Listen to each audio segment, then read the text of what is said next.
नई दिल्ली में महज 11 साल के भविक अरोड़ा अपनी प्रतिभा और सोच से लोगों का ध्यान खींच रहे हैं।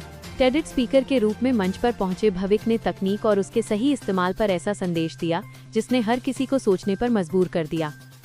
अपने संबोधन में भविक ने कहा, टेक्नोलॉजी खतरा नहीं बल्कि एक साधन है। यह इस बात पर निर्भर करता है कि हम इसका उपयोग कैसे करते हैं।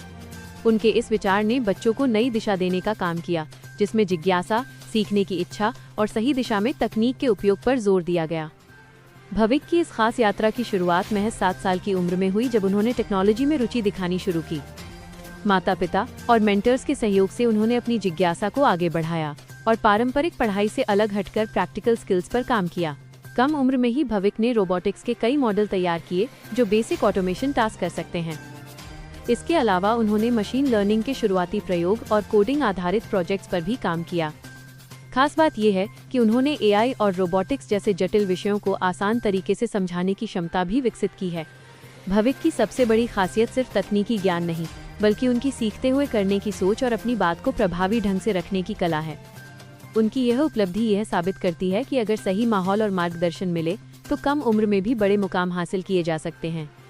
भविक अरोड़ा आज के दौर में उन बच्चों के लिए प्रेरणा बन रहे हैं जो टेक्नोलॉजी की दुनिया में कुछ नया करना चाहते हैं।